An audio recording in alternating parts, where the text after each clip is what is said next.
All right, everyone, this week we're going to continue to talk about a topic that was brought up last week, which is loyalty. Let's dig into it.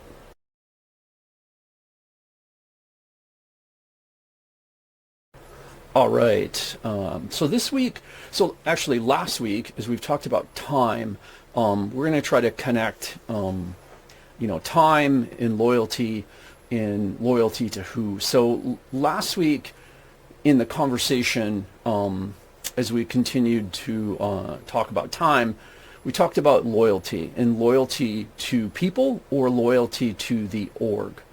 All right, and for leaders, it's easy to get confused because a lot of the times people think loyalty to them is loyalty to the org, and that's not true. That's not always true. And I'm going to lean into, we're going to mingle together some different phrases. So first up, we're going to lean into a phrase I absolutely love from Miyamoto Musashi. I'll let you look him up, Japanese swordsman or sword saint, depending upon who you talk to. The saying that he is quoted for is, "The truth is not what you want it to be. It is what it is, and you must bend to its power or live a lie." So this is powerful. It is a very harsh at times and difficult thing to navigate. And this is really, let's kind of bring this in the context of loyalty. So it's really like there's what you think you see and what is actually real. Okay? That's real. That's in essence what this quote is getting at. In other words, are you drinking your own Kool-Aid? Are you seeing what you want to see versus what's really there? And that is the critical difference. All right, so let's talk about this. I'll say, pardon me for some self-promotion. We're going to pull Chapter 8 out of Burn the Script, Kill the Leadership Theater, Lead for Real. We're going to unpack this a little bit more. There's a personal example there that I have. And I have many years of leadership experience to draw from, so clearly I'll say we changed names, etc. in that book. But the reality is this. Don't confuse somebody being loyal to you and being loyal to the org. What does that mean? Let's give you some examples. Like, all right, so in the book, I talk about the person I was working with would constantly, like, immediately take care of everything I asked for, like anything I needed, anything I requested, it was done. I mean, you could count on them. It happened, and it was great. Now, here's the problem. So they were loyal to me, all right? Me. They weren't loyal to the org.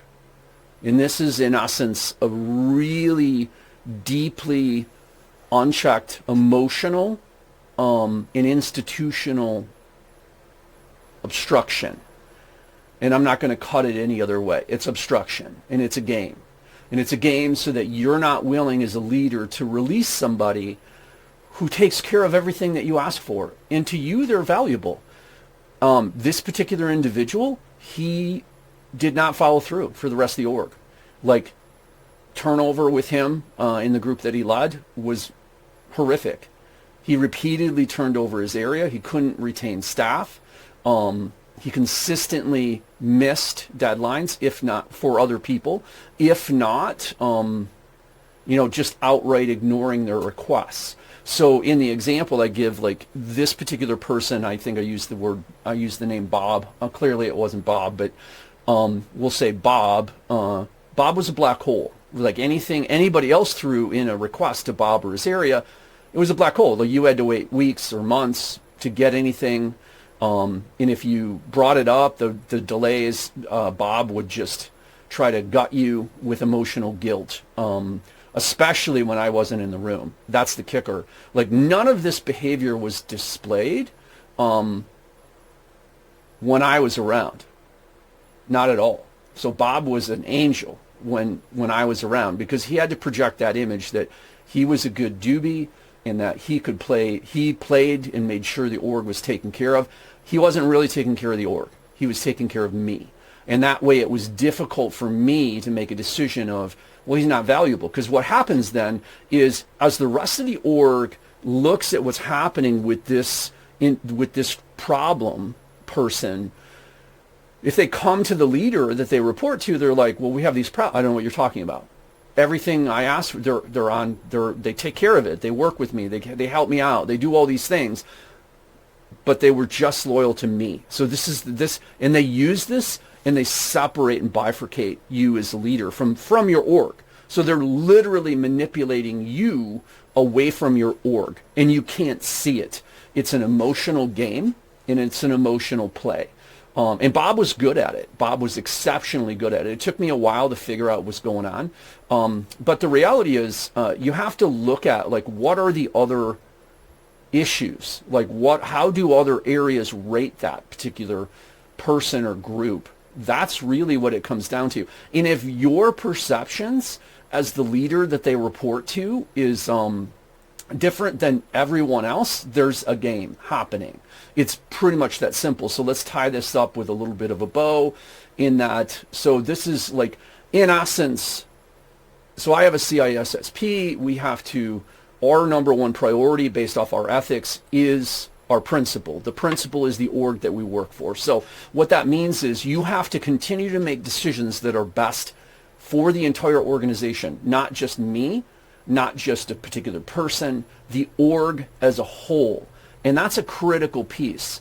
And so as a leader, you always have to say, are they loyal to me, or are they loyal to the entire org? Loyal to the entire org means they help everybody, they meet their KPIs, they don't have a toxic environment where they're constantly turning people over like Bob did. Bob was not cool. He was not a fun guy once you saw through the mask that he wore, especially around the people that he thought were the decision makers. So all of this is important. And I'll say, as leaders, everybody's kind of like, well, leaders, fail at accountability. And I'm not giving any leader a free pass here.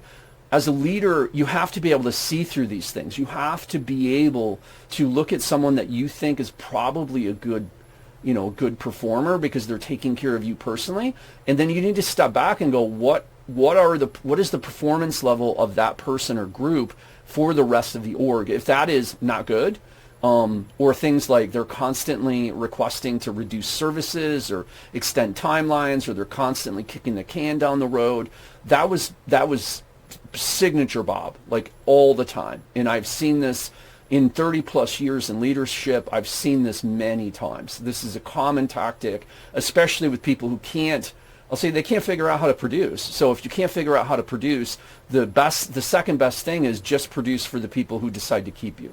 And I know that seems, subversive, and I know that seems probably salty, but the reality is you're dealing with people.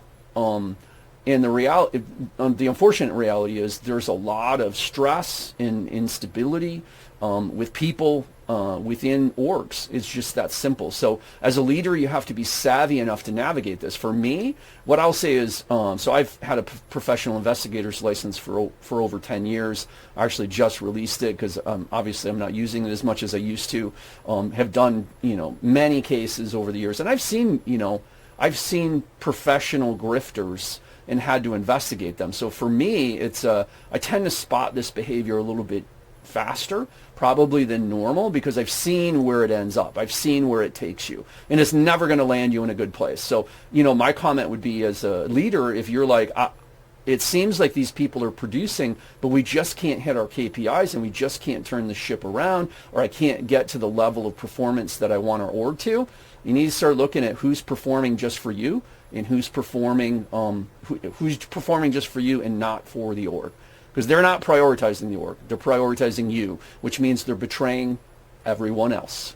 And on that note, we'll wrap it up this week. Hope to see you next week.